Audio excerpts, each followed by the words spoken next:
말씀은 누가복음 12장 13절부터 21절까지 말씀을 보겠습니다. 누가복음 12장 13절부터 21절까지 말씀입니다. 신약성경 114페이지입니다.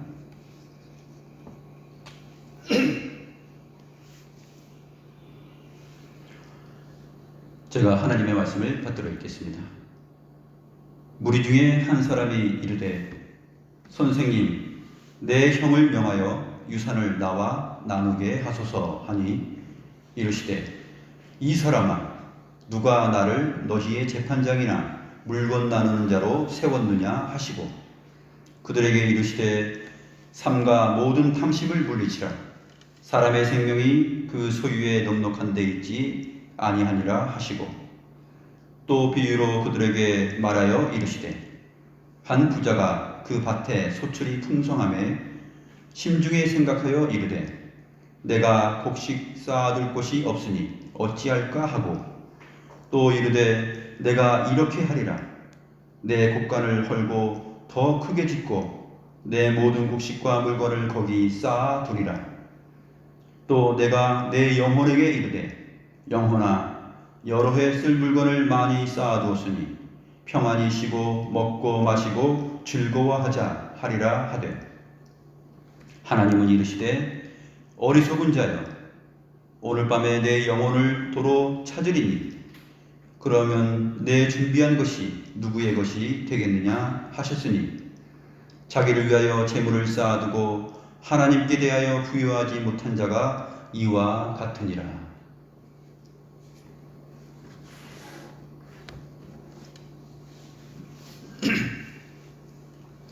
오늘 누가복음에 나오는 이 세 번째 비유는 어리석은 부자 비유입니다. 오늘 이 어리석은 부자 비유에 대하여서 살펴보도록 하겠습니다. 오늘 본문의 정황을 실감나게 살펴보기 위해서는 우리가 드론 카메라를 공중에 띄워야 됩니다.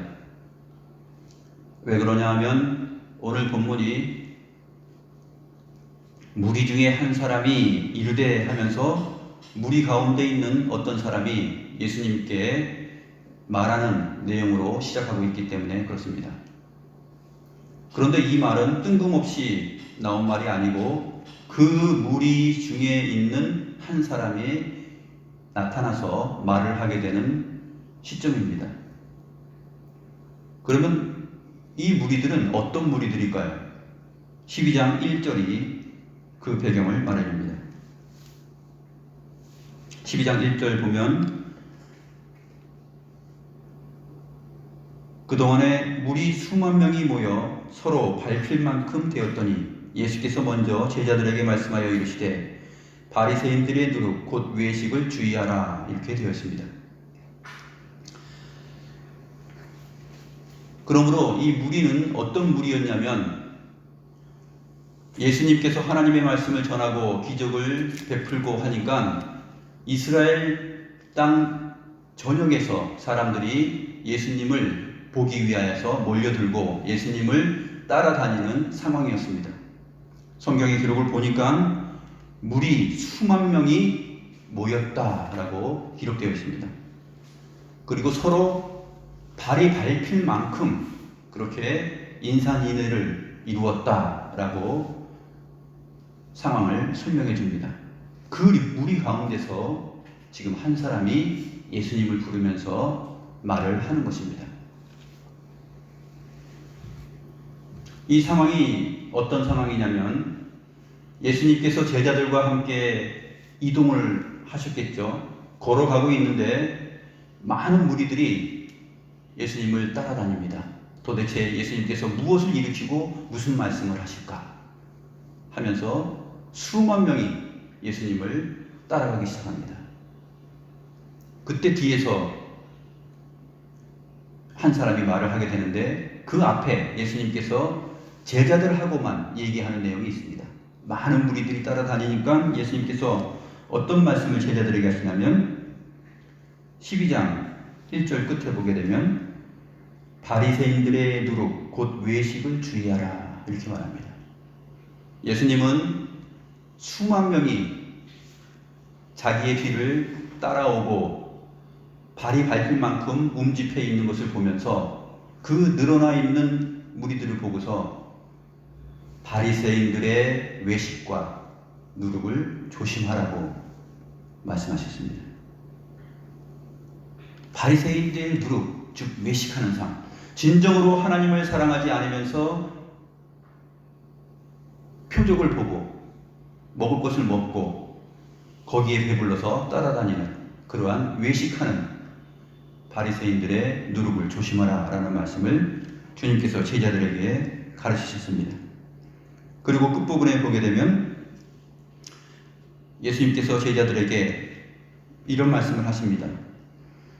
사람의 몸을 죽이고 그 후에는 능히 더하지 못하는 자들을 두려워하지 말고 죽인 후에 지옥에 던져넣는 권세 있는 자인 하나님을 두려워하라 라는 말씀을 하십니다.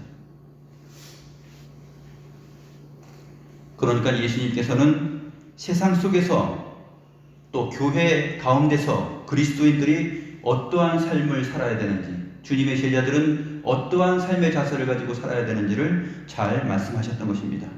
신앙적으로는 바리새인들의 누룩, 외식하는 예배를 하여서는 안 되고, 또 세상적으로 볼 때에는 몸을 죽이지만 영혼을 죽이지 못하는 자들을 대하여서는 너희가 두려워하지 말라 라고 말하면서 영혼의 문제, 영혼의 가치를 제자들에게 말씀하셨습니다.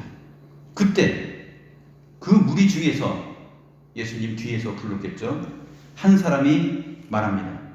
선생님, 내 형을 명하여 유산을 나와 나누게 하소서.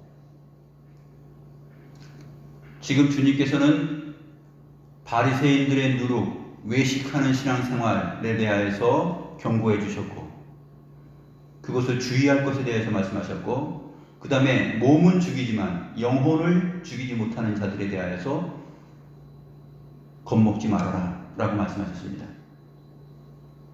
그런데 갑자기 예의도 없이 그렇게 귀중한 말씀을 제자들과 나누는 가운데 있는데 이 사람이 예수님을 부릅니다. 선생님, 내 형을 명하여 유산을 나와 나누게 하소서.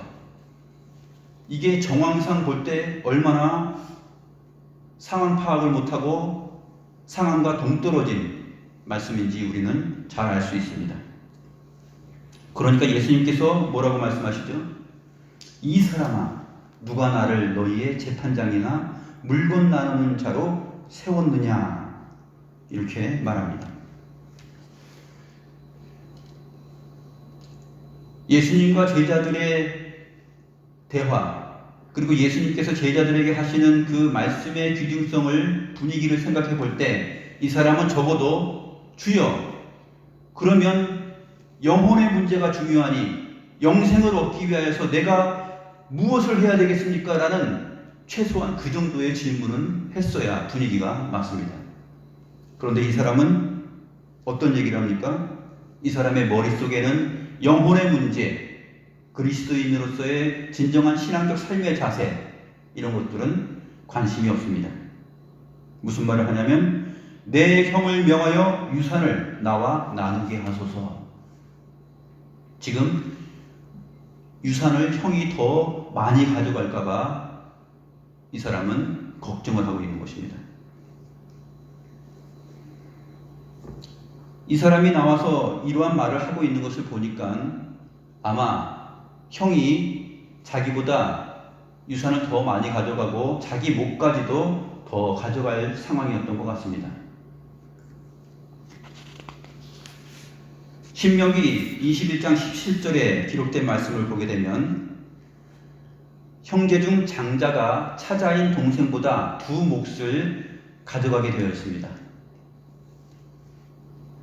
그러니까 3개가 있으면은 3분의 2를 장자가 가져가는 것이고 3분의 1을 그 다음에 동생이 유산으로 가져가게 되어 있습니다. 그런데 아마 이 형이 3분의 2가 더 되는 것을 동생 것까지도 자기가 취하려고 하였을지도 모릅니다. 아무튼 내 형을 명하여 유산을 나와 나누게 하소서라는 말을 볼 때 자기에게 돌아갈 유산까지도 지금 위협을 당하고 있었던 것 같습니다.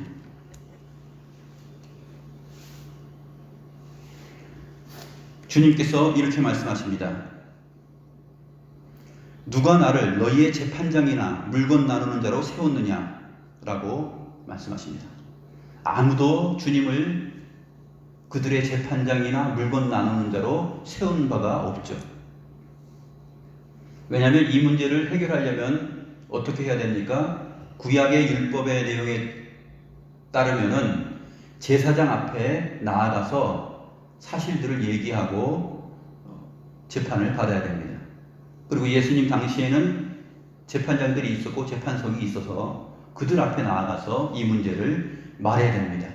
그런데 이 사람이 수만 명이 주님을 따라가는 그 군중들 속에서 주님을 향하여서 이러한 말을 했을 때 이 사람은 예수님을 어떻게 생각했냐면 많은 사람들을 얻고 있는 사람으로 보았습니다. 많은 재물을 얻기를 바라는 이 사람의 안목에서 볼 때 예수님이라는 분은 많은 군중을 얻은 부자처럼 보였고 자기의 문제를 해결해 줄 수 있는 사람으로 보였습니다. 그래서 이러한 질문을 한 것이죠.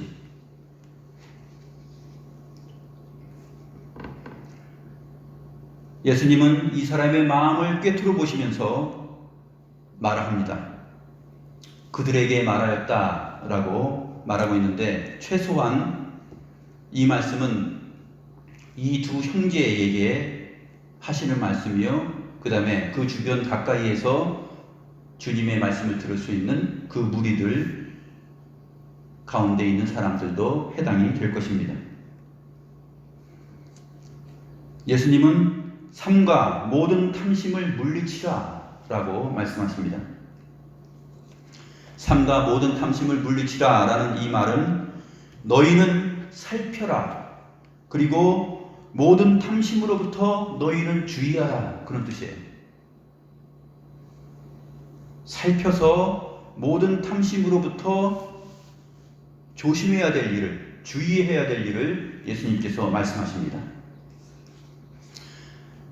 탐심에 해당하는 헬라어 플레오넥시아라는 이 단어는 어떤 의미의 단어이냐면 더 많은을 뜻하는 플레온이라는 단어와 소유하다, 가지다를 뜻하는 에코라는 단어의 합성어입니다.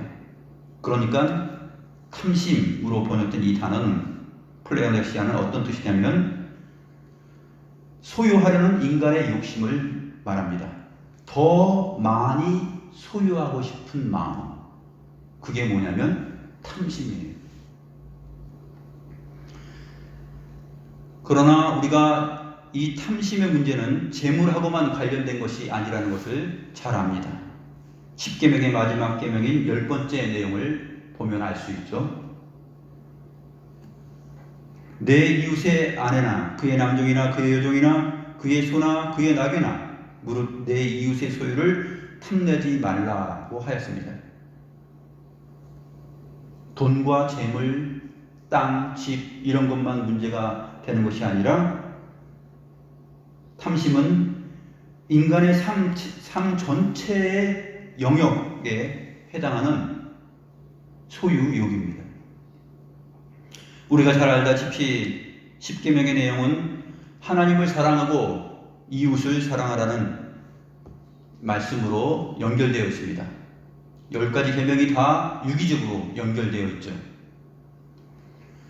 첫 번째 계명, 하나님의 계명에서 나 외에 다른 신들을 내게 있게 하지 말라라는 이 말씀도 역시 탐심을 갖지 말라라는 의미에 해당이 됩니다. 왜 그렇습니까? 하나님 외에 다른 하나님을 더 가지려고 하지 말라는 말이기 때문에 그렇습니다. 하나님 외에 더 많은 신들, 그것을 소유하면 안 된다. 즉 탐심을 가져서는 안 된다라는 말을 하는 것입니다.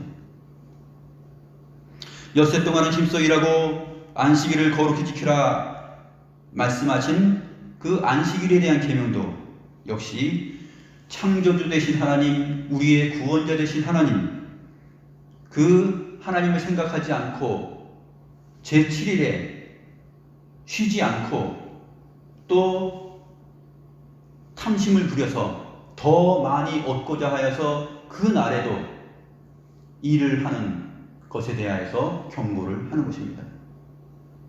우리가 신앙생활을 할 때 그러한 탐심을 가져서는 안 된다라는 것을 말하고 있는 것이죠. 부모를 공경하지 않는 것, 그리고 살인하는 일, 간음하는 일, 도적질하는 것, 이웃에 대하여 거짓 증거하는 것, 이 모든 계명의 밑바닥에 있는 것은 무엇이냐면 다른 사람보다 더 많이 갖고 싶어하는 그 소유욕, 탐심 때문에 벌어지는 일이기 때문에 하나님께서는 이것을 금하고 있는 것입니다. 거짓 증거하는 까닭도 다른 사람보다 자기의 뜻과 자기를 관철시키려는 악한 마음과 탐심에서 비롯된 것이요. 도적질하는 것도 그렇고 간음하는 것도 그렇고 살인하는 것도 그렇습니다. 인간의 마음 깊숙한 곳에 무엇이 자리하여서 그러냐면 탐심이 있기 때문에 그렇습니다. 이 모든 문제의 기원은 사실 아담과 하와에게서 찾아야 됩니다. 아담과 하와는 하나님께서 주신 것이 많은데 더 먹기를 원하였고 더 갖기를 원하였고 하나님께서 하나님의 형상으로 고귀하게 창조하시고 만들어 주셨던 그 고귀한 인격을 하나님이 되고 싶어하는 더 많은 것, 더 좋은 것을 갖고 싶어하는 그러한 마음을 소유하였기 때문에 주의 계명을 어기고 타락하였던 것이죠. 다른 사람보다 더 가지려고 하는 이 탐심의 자리에 대해서 예수님께서 경고를 하고 있는 것입니다. 사도 바울은 골로새서 3장 5절에서 탐심은 우상숭배라고 했습니다. 아주 핵심적인 표현이죠. 그래서 탐심은 곧 우상숭배다. 디모데전서 6장 7절부터 10절에서는 이렇게 말했습니다. 우리가 세상에 아무것도 가지고 온 것이 없음에 또한 아무것도 가지고 가지 못하리니 우리가 먹을 것과 입을 것이 있은즉 족한 줄로 알 것이니라. 부하려 하는 자들은 시험과 올무와 여러 가지 어리석고 해로운 욕심에 떨어지나니 곧 사람으로 파멸과 멸망에 빠지게 하는 것이라. 돈을 사랑함이 일만하게 뿌리가 되나니 이것을 탐내는 자들은 미혹을 받아 믿음에서 떠나 많은 근심으로써 자기를 찔렀도다 라고 말하였습니다. 야고보 역시 야고보서 4장 13절부터 14절에서 이렇게 말하고 있습니다. 들으라, 너희 중에 말하기를 오늘이나 내일이나 우리가 어떤 도시에 가서 거기서 1년을 머물며 장사하여 이익을 보리라 하는 자들아, 내일 일을 너희가 알지 못하는도다. 너희 생명이 무엇이냐? 너희는 잠깐 보이다가 없어지는 안개니라. 잠깐 보이다가 없어질 안개와 같은 그러한 인생인데 사실은 수백 년 살 것처럼 자기의 생명을 착각하고 내가 이곳에 가서 저곳에 가서 1년, 2년 거하면서 장사하여 이익을 내고 폼나게 한번 살아보리라 하는 생각을 하지 말라는 것입니다. 예수님은 모든 탐심으로부터 주의해야 하는 이유를 이어서 설명하십니다. 그 이유가 무엇인가? 그 이유는 사람의 생명이 그에게 속한 소유에 넉넉한 데 있지 않기 때문이라고 말씀하십니다. 사람의 생명이 그 소유에 넉넉한 데 있지 않다 라고 말씀하시면서 탐심으로부터 주의할 것을 말씀하십니다. 사람이라면 누구나 처음부터 가지고 있는 것이 있는데 그것이 무엇이냐면 바로 생명입니다. 그래서 예수님은 사람의 생명이 그 소유에 넉넉한 데 있지 않다라고 말하고 있는 것입니다. 생명이 있는 자가 사람이고 생명이 없는 자는 사람이 아닙니다. 그러므로 생명이라는 것은 사람이 가지는 소유의 넉넉함에 따라서 있고 없고 하는 그 변동될 수 있는 내용이 아니라는 것이죠. 사람으로 한번 태어나면 악이라 할지라도 그 속에 생명을 소유하고 있는 것입니다. 생명을 가지고 있는 것입니다. 그런데 이 사람의 생명이 그 이후에 주어지는 소유의 넉넉함에 의해서 좌우되겠느냐라는 말씀을 하시는 거예요. 근본적으로 그렇지 않다라는 것입니다. 사람의 생명은 소유가 적든지 많든지 그것에 따라서 사람의 생명 여부의 가치와 의미가 변동되거나 달라지는 일은 없다라는 것이에요. 그런데 많은 사람들은 각 사람의 생명의 의미를 소유의 넉넉함에 두고 있습니다. 그래서 소유가 넉넉하면 웃고 소유가 좀 부족하면 울고, 그러나 그 사람이라는 생명의 가치에 있어서는 변화가 있나요? 없습니다. 소유의 넉넉함과 부족함, 그것이 생명에게 영향력을 발휘할 수 없습니다. 이 생명은 영혼입니다. 나중에 그래서 영혼의 문제가 예수님의 비유를 통해서 나타나게 됩니다. 이제 비유 내용을 살펴보도록 하겠습니다. 한 부자가 있었습니다. 그의 밭이 풍성한 열매를 산출해 내었습니다. 그의 밭이 풍성한 열매를 산출해 내었으면 이 사람이 가져야 할 1차적인 마음은 무엇이었을까요? 적어도 유대인이며 하나님의 언약 백성 안에 있고 이스라엘 사람이라면 이 사람은 어떤 행동을 제일 먼저 하여야 되었을까요? 밭이 풍성한 열매를 산출하였다는 것은 하나님의 은혜입니다. 그런데 이 사람의 마음은 하나님께 대하여 감사하는 마음이 없습니다. 이스라엘 사람이라면 당연히 밭에 산출이 풍성하고 얻을 것이 많게 되면은 하나님 앞에 감사의 표현을 해야 마땅하죠. 그러나 이 사람은 전혀 그러한 마음이 없습니다. 17절부터 19절까지의 내용을 보면 이 부자의 마음이 어떠한지를 비유로 잘 나타내 주고 있습니다. 이 사람은 철저하게 자기 중심적인 삶을 살아가는 사람입니다. 하나님과 이웃에 대한 생각은 그의 마음속에 조금도 없습니다. 그는 온통 자기 자신과 재물, 그것이 그 사람의 생명이었습니다. 한번 우리가 그 내용을 살펴보도록 하겠습니다. 17절부터 19절까지 내용을 보게 되면 내가, 나의 라는 말이 자주 나옵니다. 우리말 성경 개역 개정역에는 내가 라는 말이 3번 나오고 나의 라는 말로 시작하는 말이 3번 나와서 모두 나를 가리키는 말이 6번 기록되었습니다. 그러나 헬라어 본문을 보게 되면 내가라는 말이 무려 8번 나옵니다.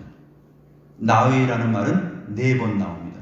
그래서 나를 가리키는 말이 총 12번이나 나옵니다. 이 사람은 하나님과 그의 이웃에 대하여서 전혀 관심을 가지지 않았습니다. 율법에 관심이 1도 없었던 것이죠. 헬라어 본문에 나와 있는 내가와 나의 라는 말을 살려서 다시 한번 이 사람이 갖는 마음을 보도록 하겠습니다. 어떻게 되어 있냐면 내가 무엇을 행할까? 내가 곡식 쌓아둘 곳이 없기 때문이다. 내가 나의 열매들을 어디에 둘까? 내가 이렇게 하리라. 내가 나의 곡간을 헐고 내가 더 크게 짓고 내가 나의 모든 곡식과 물건을 거기에 쌓아두리라. 내가 나의 영혼에게 이르되 영혼아 너는 여러 해 쓸 물건을 많이 쌓아두었으니 너는 쉬어라. 너는 먹어라. 너는 마셔라. 너는 즐거워해라. 온통 자기 자신입니다. 나와 그리고 자기 자신을 가리켜서 영혼에게 말하죠. 너.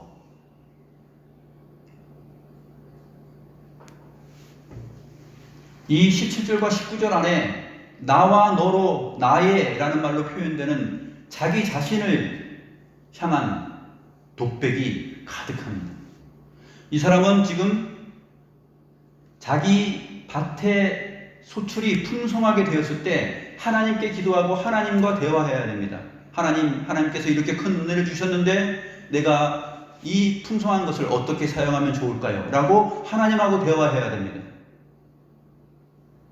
그리고 이스라엘 마을은 공동체적인 마을이기 때문에 마을 사람들에게 여러분들이요, 하나님께서 이번에 우리 밭에 이렇게 큰 수확을 주셨다네. 이거 너무 많아서 쌓아둘 곳이 없을 정도네. 이것을 어떻게 나눠줄까?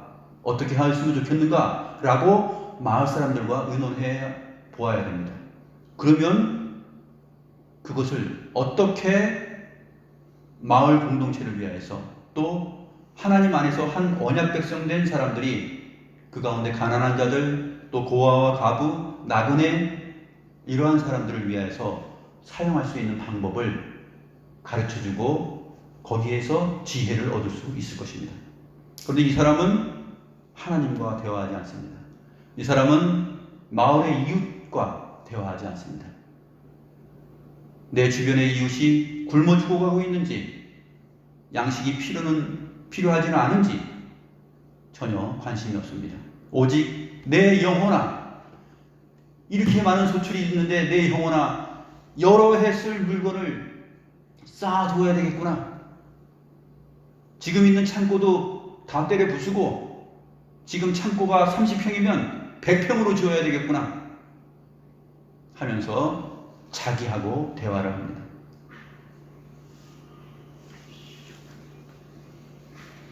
여기서 우리가 주목해야 될 단어가 바로 영혼입니다.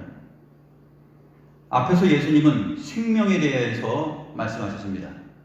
사람의 생명은 그 소유의 넉넉함에 있지 않다라고 말했습니다. 그런데 이 사람은 자기 영혼을 향하여서 영혼아 하면서 이 많은 것을 어떻게 쓸까? 자기가 묻습니다. 자기가 자기에게 묻고 자기가 또 대답을 합니다. 어떻게 하면 좋을까? 이렇게 하면 되겠구나. 여러 해 쓸 물건을 잔뜩 쌓아둬서 모으면 되겠구나. 어떻게 하면 좋을까? 그야 당연하지. 지금 있는 창고를 부수고 새로 크게 지으면 되지. 자기가 묻고 자기가 대답합니다.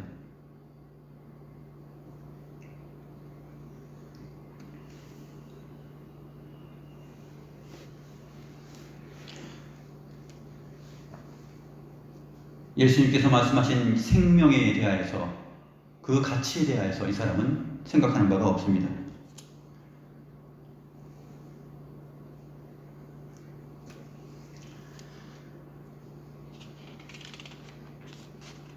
이 사람은 하나님께서 은혜로 베풀어 주신 그 많은 열매들과 산출한 풍성한 열매들이 자기의 것이 아니라 우리의 것이라는 것을 알아야 했습니다. 지난 시간에 우리가 주기도문과 함께 나오는 비유를 살펴본 적이 있죠. 거기서 우리가 가졌던 생각들이 무엇입니까? 거기서 얻은 것들은 바로 나가 아니라 우리를 위하여서 생각하고 기도하고 살아가는 삶이 바로 그리스도인의 삶이라는 것이었습니다. 그럴 때 하나님께서 더 큰 은혜를 베풀어 주시는 것이죠. 그런데 이 사람에게는 우리라는 마음은 하나도 없었습니다. 이 사람 마음속에는 참 소유주는 하나님이시다라는 것이 빠져 있었습니다. 이 땅에 사는 모든 사람들은 하나님으로부터 하나님 나라의 일, 하나님의 집의 일을 맡아서 관리하고 경영하는 종으로서 청지기로서의 삶이라는 것을 이 사람은 전혀 생각하지 않고 있는 것입니다. 나에게 이렇게 많은 것들이 주어졌다? 그러면 하나님께서 나에게 이것을 왜 맡기셨을까? 라고 생각해야 됩니다. 나에게 맡기신 이유는 이것을 나 혼자 잘 먹고 잘 살라고 주신 것이 아니겠지. 내가 먹고 입고 쓰고 기본적으로 생활할 수 있는 것 이것 말고는 나머지는 내 것이 아니라 우리를 위한 것. 이러한 기본적인 삶을 살아가지 못하는 자들, 그들을 위하여서 나눠주라고 주신 것이겠지 라고 생각하는 것이 바로 하나님의 집에 물건을 맡은 청지기로서의 삶입니다.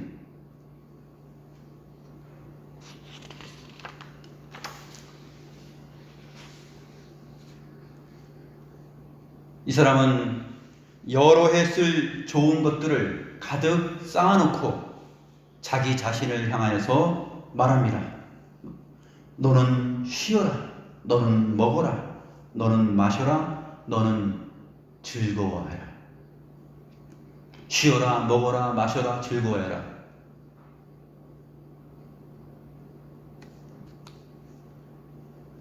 뭐 세상 사람들이 하는 막 부어라 마셔라 먹어라 막 이런 분위기입니다. 쉬어라 먹어라 마셔라 즐거워해라. 온통 자기 자신을 향하여서 관심을 갖고 하나님과 이웃에 대한 관심은 하나도 없어 보입니다. 오늘 이 본문을 4세기 암브로시우스라는 교부가 있는데 그 암브로시우스가 효과적으로 귀한 말씀을 하였습니다. 이 본문에 대한 강해를 하면서 이런 말을 하였습니다. 우리가 가지고 떠날 수 없는 것들은 우리의 소유가 아니다. 우리가 가지고 떠날 수 없는 것들이라면 그것은 우리의 소유가 아니라는 것이죠. 사람이 죽을 때 가지고 떠날 수 없는 것들, 사람이 무엇을 가지고 떠날 수 있을까요? 사실 빈손으로 왔다 빈손으로 간다라는 말을 모든 세상 사람들이 합니다. 공수래 공수. 그래서 수위에는 주머니가 없다라는 말도 있지 않습니까? 그런데 이 사람은 지금 탐심을 가지고서 이렇게 살아가고 있는 것입니다. 그래서 암브로시우스는 우리가 가지고 떠날 수 없는 것들은 우리의 소유가 아닌 것으로 알고 살아라 라고 말합니다. 그리고 이어서 이렇게 말합니다. 우리가 베풀었던 긍휼만이 우리를 따라올 뿐이다. 우리는 아무것도 가지고 떠날 수 없고 혹시 우리 뒤를 따라오는 것이 있다면 우리가 베풀었던 긍휼 그 내용만이 우리의 뒤를 따라올 수 있을 것이다 라고 표현했습니다. 암브로시우스의 제자가 있었는데 그 사람이 아우구스티누스입니다. 어거스틴이죠. 암브로시우스의 제자 어거스틴은 이렇게 말하였습니다. 그는 가난한 사람들의 배가 자기 곡간보다 더 안전한 저장고임을 깨닫지 못하였다. 이 어리석은 부자에 대해서 하는 말이에요. 이 사람은 가난한 사람들의 배가 자기 곳간보다 더 안전한 저장고임을 깨닫지 못하였다. 가난한 사람들을 생각하고 그 사람을 창고로 생각하고 자기의 많은 소출을 그 가난한 사람들의 배에 채워주고 그 양식을 먹여줬더라면 그것이 정말 하나님 앞에서 인정받고 아름다운 일일 것인데, 그는 가난한 사람들의 배가 자기의 곳간보다 더 안전한 저장고임을 깨닫지 못하였다라고 말하였습니다. 만약 이 사람이 이웃들 가운데 가난한 사람들의 배가 내 창고다라고 생각하면서 그 창고에 채워주는 일을 하면서 그 눈을 가지고 그 안목을 가지고 살아갔다면 어땠을까요? 나중에 하나님께서 어리석은 자여 그렇게 말했을까요? 그렇지 않습니다. 지혜로운 자여, 착하고 충성된 종이여 이렇게 말했겠죠.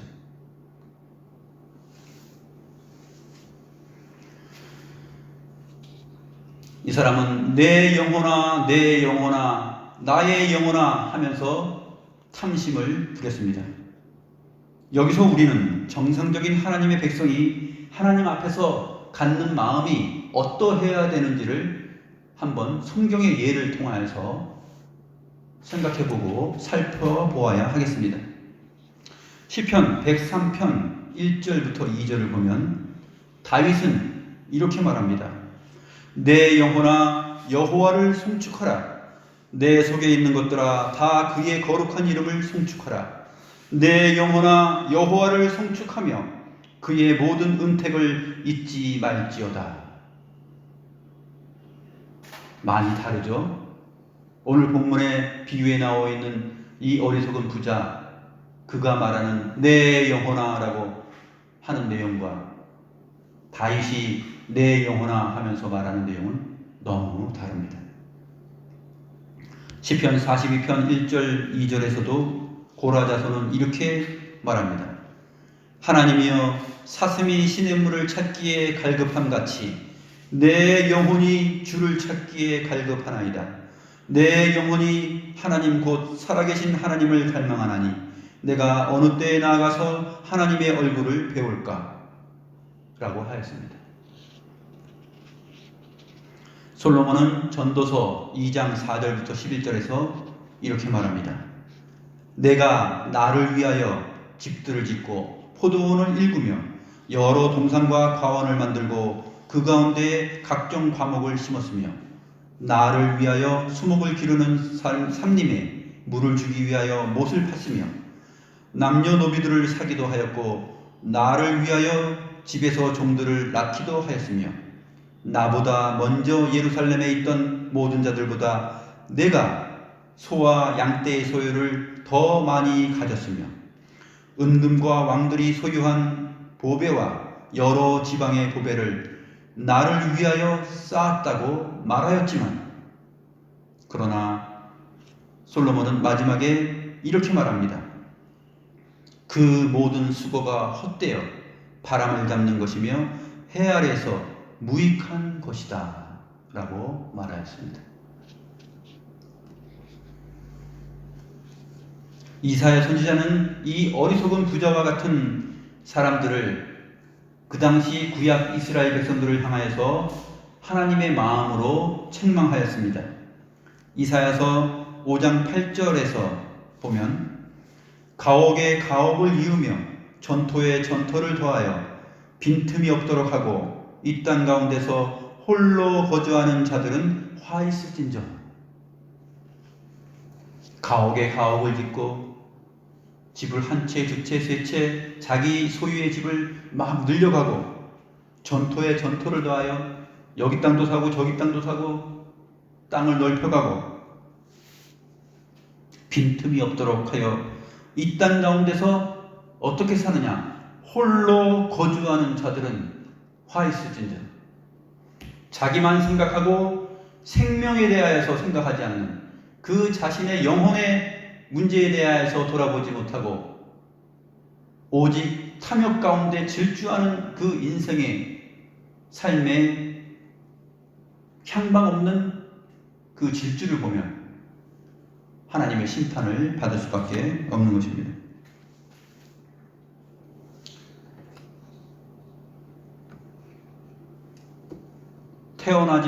태어난 지 얼마 안 되는 아기 앞으로 아파트를 넘겨주고, 유치원생, 초등학생들 자녀 앞으로 아파트를 만들어주고, 여러 가지 방법을 통해서 집에 집, 가옥에 가옥을 더하고 땅을 넓혀가고, 그렇게 살아가는 것이 과연 하나님 앞에서 또 이웃 앞에서 바람직한 행동인가 하는 것을 그리스도인들이 잘 생각해야 되는 것입니다.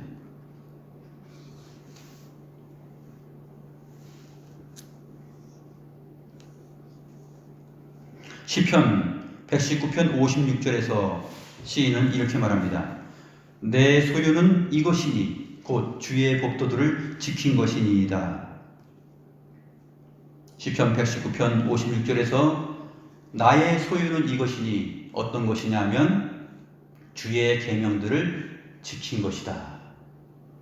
주의 계명들을 지킨 것이 나의 진정한 소유다라는 것이에요. 우리가 이 땅에 많은 것을 가지고 누리고 저축하고 살고 싶어 하지만 그것이 정말 자기의 소유가 될 수 있을까요? 자기의 소유가 될 수 없습니다.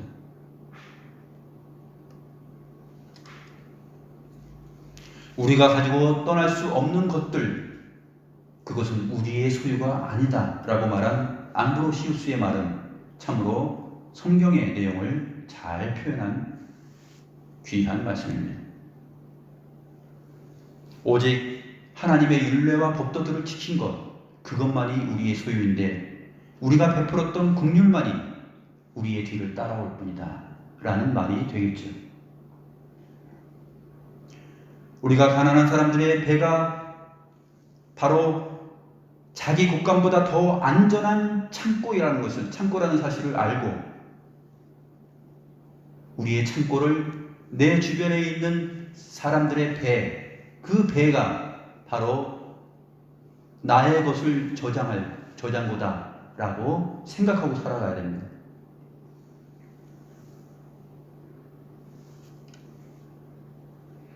부자가 자기 영혼을 가리켜 쉬어라, 먹어라, 마셔라, 즐겨라 라고 말하고 있을 때 청천벽력 같은 하나님의 음성이 들려옵니다. 하나님이 뭐라고 말씀하셨을까요? 하나님께서 부자에게 이렇게 말합니다. 어리석은 자여, 오늘 밤에 내 영혼을 도로 찾으리니 그러면 너의 준비한 것이 누구의 것이 되겠느냐? 어리석은 자여 라는 말은 쉽게 알아들을 수 있게 좀 확 다가오게 표현해 줄게요. 무슨 말이냐면 이 바보야 라는 말이에요. 이 멍청아, 오늘 밤에 내 영혼을 취하면 그러면 네가 준비한 그것이 누구의 것이 되겠느냐? 생명은 뭐라고 말씀하셨죠? 사람의 생명은 그 소유에 넉넉한 데 있지 않다 그랬어요. 그 예수님의 말을 이 하나님이 똑같이 말씀하시는 것입니다. 오늘 밤에 네 영혼을 도로 찾아가면 네가 준비한 것이 누구의 것이 되겠느냐? 영혼, 즉 생명과 사람의 소유는 관계가 없습니다.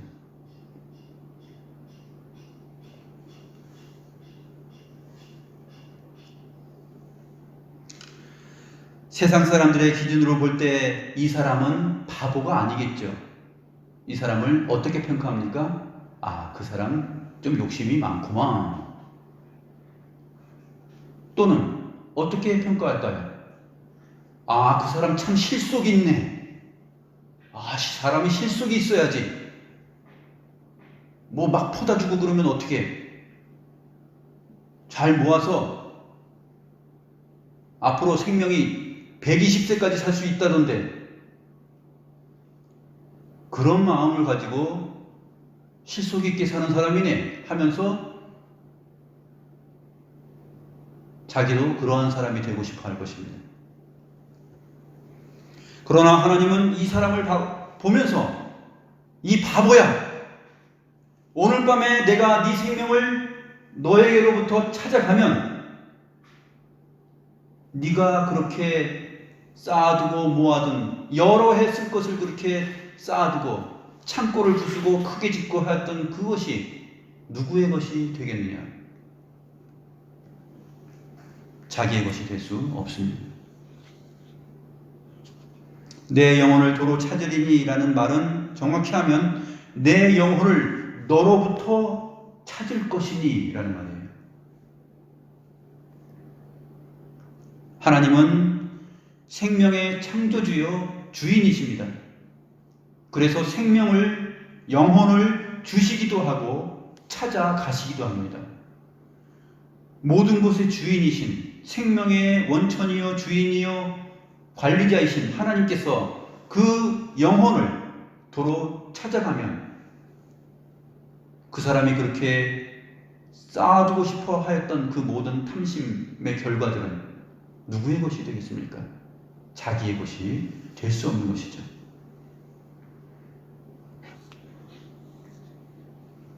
하나님께서 우리의 생명을 취하여서 우리가 떠나갈 때 우리가 소유할 수 없는 것이라면 그것은 우리의 것이 아닙니다. 그럼 누구의 것일까요? 그것은 가난한 자들의 배의 것입니다. 그 안에 넣어줘야 되는 것이죠.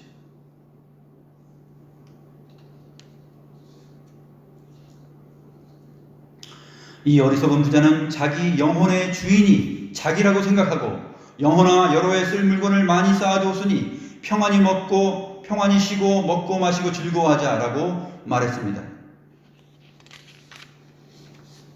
그렇기 때문에 이 사람이 하나님으로부터 어리석은 자, 이 바보야 라는 말을 듣는 것입니다.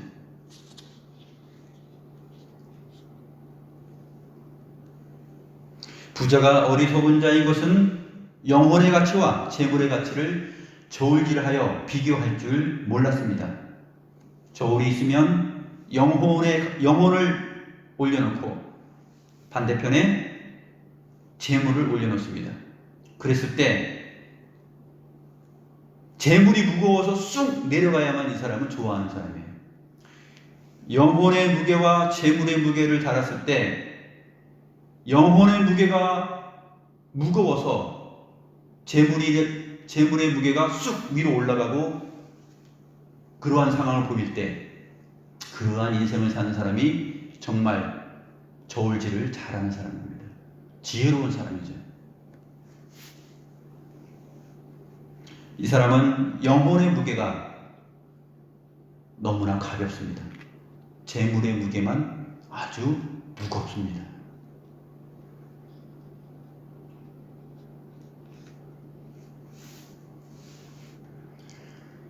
재물이 없어도 생명은 그 사람의 소유입니다. 그러나 사람에게 생명이 없으면 재물은 그 사람의 소유가 될 수 없습니다. 부자는 영혼의 가치와 재물의 무게를 달아서 저울질하여 삶의 가치를 지혜롭게 생각할 줄 몰랐습니다. 이 사람은 정말 바보였습니다.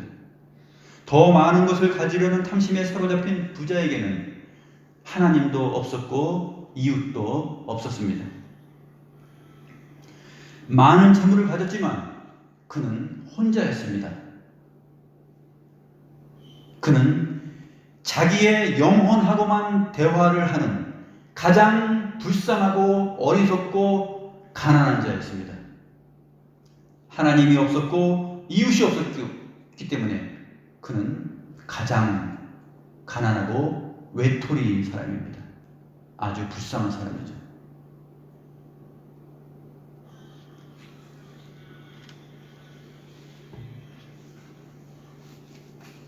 오직 자기의 삶에 있어서 자기하고 대화합니다. 내 영혼아 어떻게 할까? 이렇게 하면 되겠지. 그래 옳거니 이렇게 모아가면 되겠구나. 이렇게 쌓아가면 되겠구나. 이렇게 저축하면 되겠구나. 이 집 사고 저 집 사고 이 땅 사고 저 땅 사고 이렇게 늘려가면 되겠구나. 거기에 나의 쉼이 있고 거기에 내가 먹을 것이 있고 내가 마실 것이 있고 내가 기뻐할 것이 거기에 있는구나. 쉬어라, 먹어라, 마셔라, 즐겨라. 그렇게 대화하는 것입니다.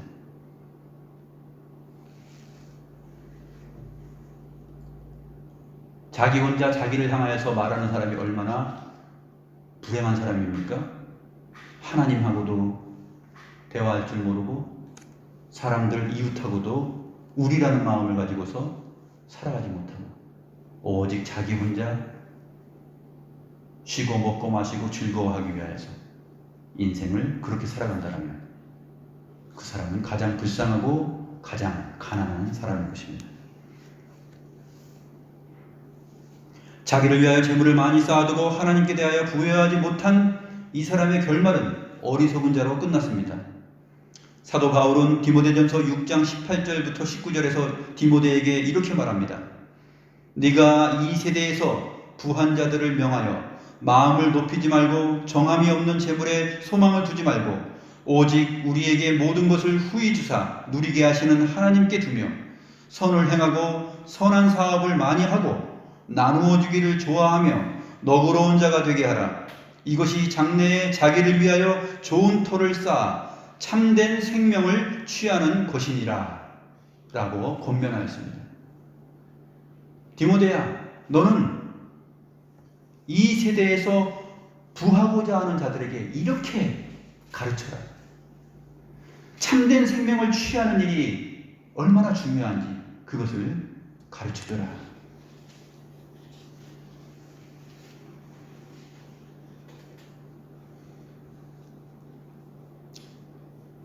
사실 예수님도 오늘 이 본문과 비유의 말씀이 끝난 다음에 제자들하고 다시 또 대화를 하십니다. 예수님께서 비유를 마치신 다음에 제자들하고 말씀을 하시는데 그 내용이 12장 33절과 34절을 보면 핵심적으로 나타나 있습니다. 예수님께서 제자들에게 이렇게 말씀하십니다. 너희 소유를 팔아 구제하여 낡아지지 아니하는 배낭을 만들라. 곧 하늘에 둔 바 다함이 없는 보물이니 거기는 도둑도 가까이 하는 일이 없고 좀도 먹는 일이 없느니라. 너희 보물이 있는 곳에는 너희 마음도 있느니라 라고 말씀하셨습니다.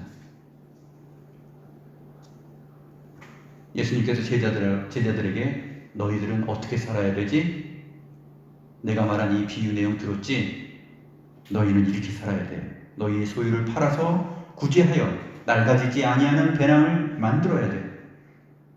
곧 하늘에 둔 바 다함이 없는 보물, 도둑이 가까이 하는 일도 없고 좀도 먹는 일이 없는 그 보물을 하늘에 쌓아두는 것. 그 하늘에 쌓아둔 보물은 무엇일까요? 그것은 가난한 사람들의 배를 자기의 곳간으로 생각하고 그 배에 채워주는 것이에요. 그래서 주님께서는 너희의 소유를 팔아 구제하여 낡아지지 아니하는 배낭을 만들라 라고 말씀하신 것입니다.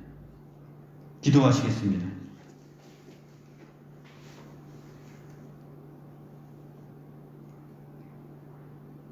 하나님 아버지, 사람의 생명이 그 소유의 넉넉함에 있지 않음에도 우리는 때로 우리가 가진 소유의 넉넉함으로 우리의 생명을 생각하는 어리석은 때가 많이 있사옵나이다.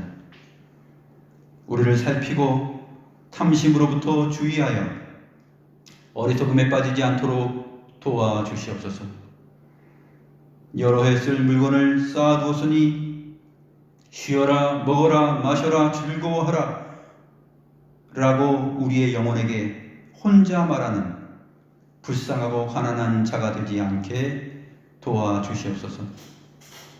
오늘 밤에 우리의 영혼을 우리로부터 찾아가면 우리의 탐심으로 쌓아놓은 재물은 우리의 것이 아님을 아는 지혜로운 자가 되게 하여 주시옵소서. 우리가 가지고 떠날 수 없는 것들은 우리의 소유가 아님을 알고 살아가게 하옵소서. 우리가 베풀었던 긍휼만이 우리를 따라올 뿐이라고 생각하며 살아가게 하옵소서. 가난한 사람들의 배가 나의 곡간보다 더 안전한 저장고임을 깨닫고 살아가는 삶이 되게 하여 주시옵소서. 다윗처럼 내 영혼아 여호와를 송축하며 그의 모든 은택을 잊지 말지어다 라고 말할 수 있는 사람이 되게 하여 주옵소서.